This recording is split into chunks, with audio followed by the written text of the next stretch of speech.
¿Cómo estás? Muchas gracias, Pepe. Un gusto estar aquí. Hugo López-Gatell, epidemiólogo con una larguísima trayectoria como investigador en esta materia médica. Tú tuviste mucho que ver, me acuerdo, con aquella pandemia. La de influenza 2009. Exactamente, también. Que no se compara, claro, con Así lo que es. acabamos de pasar, que fue una tragedia brutal. Tremendo. Pero tú estabas desde entonces ahí habilitado. Exactamente. Toda tu vida has estado en la medicina. Sí. Y ahora de repente salto a este mundo de la al política. mundo de la política. A ver, explícanos por qué Con mucho gusto lo vuelvo a explicar. Efectivamente ha causado cierta sorpresa en la ciudadanía, en la ciudadanía en general, pero también personas avesadas en el análisis político. La explicación, aunque no es simple porque ha sido proceso de un razonamiento complejo, tiene una explicación muy identificable. El proceso de atender, de enfrentar la pandemia de COVID, efectivamente la más grande crisis sanitaria y social que se haya tenido en los últimos 100 años. En el mundo. En el mundo entero, exacto. Sí. Fuera de las guerras mundiales es la crisis más grande que se ha tenido. Me permitió o me llevó a involucrarme con todos los temas de la sociedad, con todos los sectores de la administración pública, la economía, la educación, las fronteras, el trabajo, la cultura, el medio ambiente, con todo. Y eso me empezó a dar una perspectiva más allá de mi campo de la salud pública, que ya de por sí es más amplio que la medicina. Yo soy médico, especialista en medicina interna, pero también soy doctor en salud pública o en epidemiología, y eso ya es prácticamente una ciencia social, no solamente una ciencia biológica. Pero me fue dado una amplitud de involucramiento en decisiones, en propuestas formales de políticas públicas, de la actuación del gobierno, y entonces me empezó a dar otra dimensión. Eso se suma a una trayectoria personal que tengo de involucramiento en la política ciudadana, en la política de terreno, movimientos ciudadanos, movimiento estudiantil de los 90s, acciones de trabajo comunitario, etcétera, y convicciones, digamos, una postura política. Todo eso me fue llevando a la idea de puedo ser útil más allá de la salud, más allá de solo un papel técnico. Habrá quien diga, Hugo López-Gatell, que pregunte, ¿con qué cara se presenta Hugo López-Gatell a proponerse para gobernar la Ciudad de México si atrás de él hay muchas muertes? Hay muerto mucha gente en todo el mundo. Hay quien te ha llamado el doctor muerte. Me lo han llamado. El señor de las tumbas. Sí, sin duda. Y efectivamente me lo ha preguntado prácticamente cualquier reportero o periodista con quien he conversado. Me parece lógica ese planteamiento. Hay muchas posturas sobre lo que ocurrió en el mundo entero, con la pandemia, pero lo que es evidente es que tristemente las pandemias, igual que las guerras, llevan a daños a las personas, llevan a muertes. Afortunadamente, también a evitar que la gente muera. Y las cifras que casi nunca se mencionan son de las 75 millones de personas que padecimos, yo incluido, COVID, algunos estuvimos hospitalizados por COVID, yo incluido, y que salimos avante porque hicimos las acciones de mitigación, las acciones de expansión de la capacidad hospitalaria, la más grande que se haya hecho en América Latina, una expansión de 6 veces la capacidad de atención en camas, de atención crítica, y todo lo que se hizo de la vacunación, 220 millones de vacunas distribuidas que cubrieron prácticamente a toda persona que quiso vacunarse. Ajá. Entonces, cuando se me dice qué cara, esta audiencia tan amplia que tiene el programa es una gran oportunidad para plantear justamente esa realidad. Respeto muchísimo a la persona que tiene un dolor personal o familiar porque ha perdido a alguien, como yo también perdí familiares directos y amigas y amigos. Es muy respetable ese dolor. Los que quedaron huérfanos del dolor y de la tragedia no van a querer votar por ti. No tienen por qué. Aquí no se trata de un asunto de ofrecer a una persona, y es entendible que la gente pueda tener un dolor que le lleve a tomar posturas sobre la realidad política o social. Con el tiempo seguramente cada cosa irá cabiendo en su lugar apropiado, pero me parece totalmente razonable, y lo que he dicho siempre, es muy importante que toda persona que tenga discrepancias respecto a una postura política, aunque sea mayoritaria esa postura política y la discrepancia sea minoritaria, debe ser respetado, debe ser escuchado y debe ser integrado en un diálogo sobre la realidad de lo que está ocurriendo. Ayúdanos a entender, se ha mencionado que Omar García Harfuch es el candidato de Claudia Ruiz Massieu y que tú eres el candidato Sheinbaum. de... bueno, precandidato, coordinador. Sí. Sheinbaum, sí. Sí. Dije Ruiz Massieu. Ruiz Massieu, porque la acabas de entrevistar. Acabo de entrevistarla, así, Exacto, discúlpame. se entiende. Llevan 2 veces que me pasa este día. No, y que tú eres el candidato de Andrés Manuel López Obrador y que se van a medir fuerzas a ver quién realmente manda. Se ha dicho eso, yo creo que es más especulativo que otra cosa. Lo que yo sí puedo... El presidente te apoya. Yo puedo revelar, y lo he dicho, porque además no cometo ninguna indiscreción, yo seguí un proceso muy ordenado, muy disciplinado de consulta, no viniendo yo del mundo político primariamente, sino del mundo académico, científico, técnico. Me presenté con el presidente y le dije: este es mi planteamiento, tengo esta experiencia, el manejo de la epidemia me llevó a estas conclusiones, me pongo a disposición de la transformación. Esto fue un proceso de varios meses. Su reacción prácticamente inmediata a mí me estimuló mucho. Me dijo: me da gusto que personas como tú, que eres un gran cuadro, se refería a un cuadro en muchos sentidos. ¿No será que se quiere deshacer de ti? Bueno, también se lo pregunté un poco. Le dije, yo no me quisiera desprender en este proceso de cierre de la transformación. Y me dijo, de ninguna manera, es muy positivo que gente como tú salga de la esfera técnica y se ponga a un servicio más amplio fuera de su materia concreta en la que está su profesión. Y me dio total luz verde para ir al proceso. Me dejó muy en claro, como lo ha hecho siempre, de que él no va a cargar los dados, movilizarse por alguien en particular, sino que el pueblo decida. Me mandó con Claudia Sheinbaum, platiqué con ella, me encontré a la compañera que conocí hace más de 35 años en el movimiento estudiantil, una mujer sincera, serena en este momento de su vida, sensata, con una visión muy amplia de lo que necesita el país. Me compartió esa perspectiva política y me dijo: es muy importante que participes. Si ganas, estaré muy contenta de trabajar contigo. Si no ganas, siempre tendrás un lugar en la transformación. Hugo, ¿me permites hacer una Por favor. pausa? Hay unos anunciantes Por favor. que han de pasar también. Unos minutos y volvemos contigo. Claro. Una conversación con el doctor Hugo López-Gatell, bien querido por muchos, mal querido por más. No sé si más, A lo ver, que sí. nosotros hemos constatado... Tú le dijiste conspiradores a los papás de los niños con cáncer. De ninguna manera, eso está grabado, todo el mundo lo puede verificar.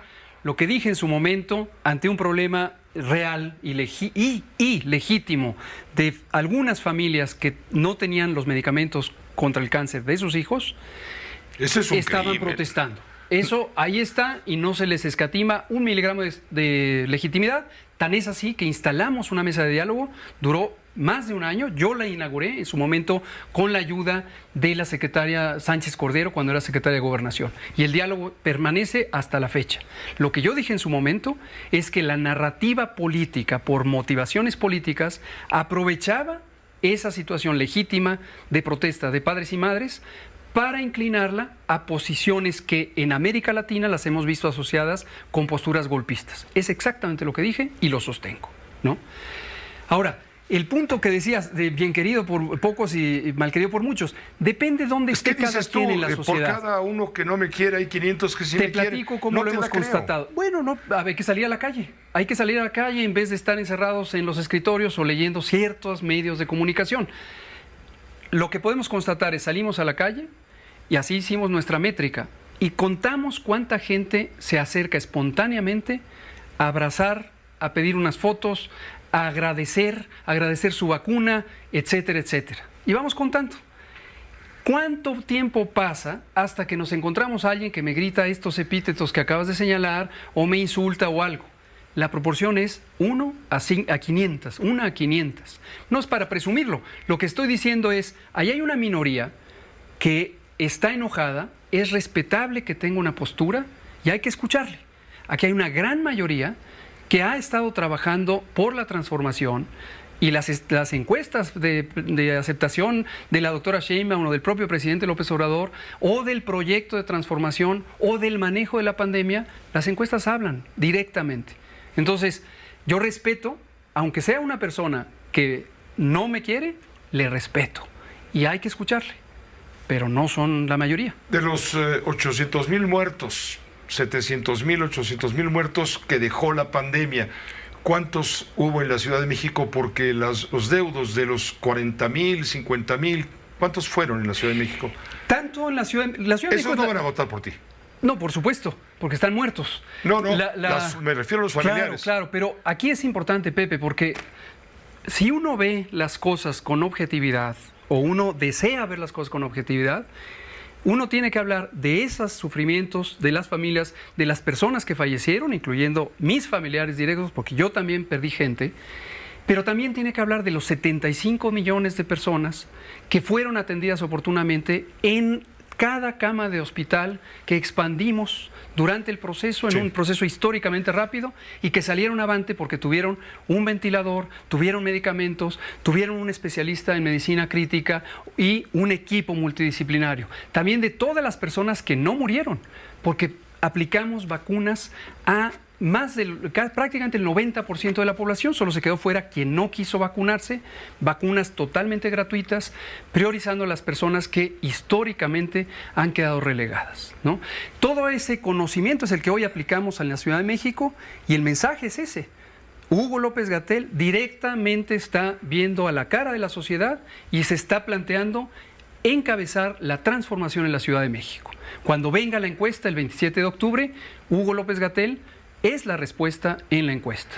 Levanta la mano Hugo López-Gatell para buscar la jefatura de gobierno, cuando la ley lo permita, la jefatura de gobierno de la Ciudad de México.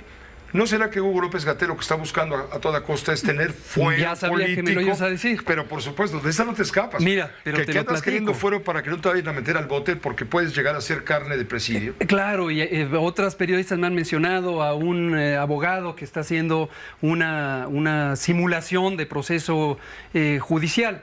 El punto es, yo no necesito fuero de nada. Si yo cometí algo que es punible por la ley, aquí estoy.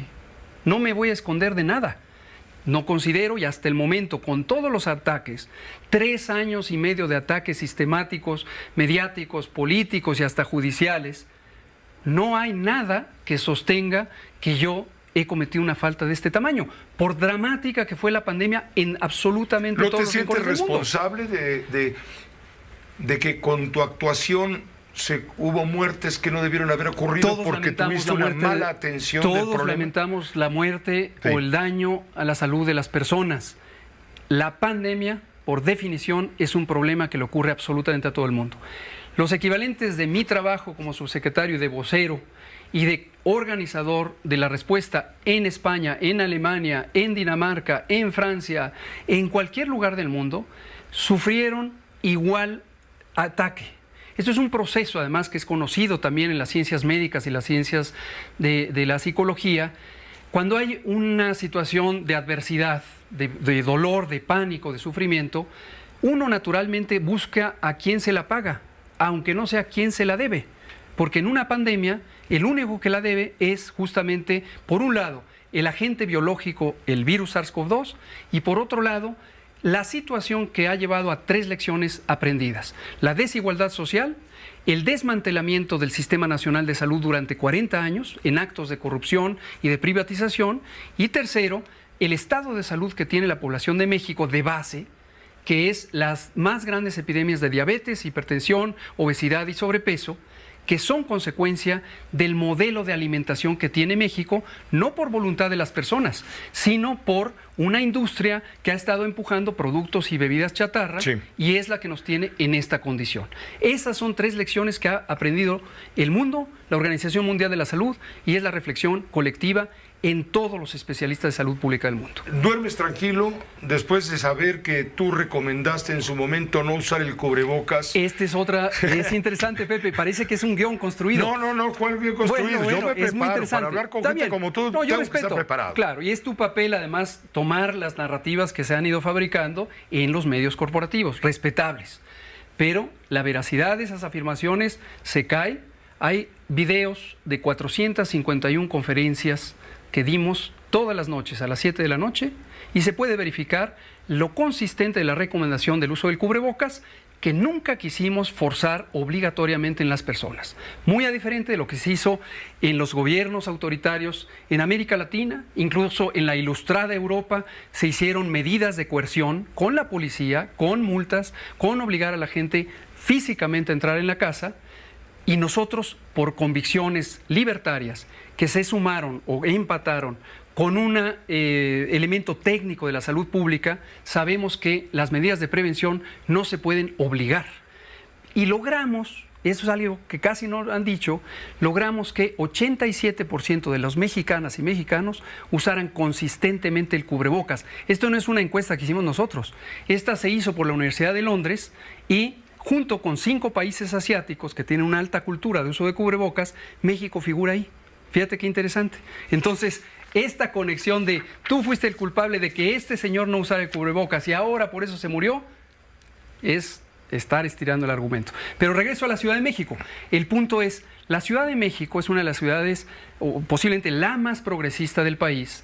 Llevamos desde el 97 con gobiernos progresistas, gobiernos de avanzada, y consideramos que en este proceso, que en su momento llegará a las elecciones para la titularidad del gobierno en la Ciudad de México, no es este momento, pero en su momento podría llegar, es necesario prepararse para que la transformación no decaiga, que la transformación siga siendo un impulso a la justicia social, a la libertad, a la democracia. Y el mecanismo es pensar que en su momento los gobiernos tienen que gobernar para todas y todos. Eso quisiéramos todos. Claro. Pero ve tu presidente lo que ha hecho, partido en dos al país. Ha hecho una transformación, por ejemplo, que llevó a que 5 millones de personas salieran de la pobreza, lo que no había ocurrido en más de 38 años. Eso no es menor. Hugo, siempre es un gusto platicar con una gente inteligente. Gracias, Pepe. Rápida y con tu pasado y la larga cola que tienes que te pisen, porque pues ni modo, es la verdad. Pero qué bueno que nos permites compartirlo. Con mucho gusto. Hablarlo abiertamente ante la gente. Con mucho gusto. También tengo una cara que ve de frente, claro, y unos brazos abiertos para que las cosas sean más fraternas. Encantado de estar aquí. Gracias, Hugo. Gracias. Como siempre. Muchas Muy gracias. Buenas noches. El doctor Hugo López-Gatell.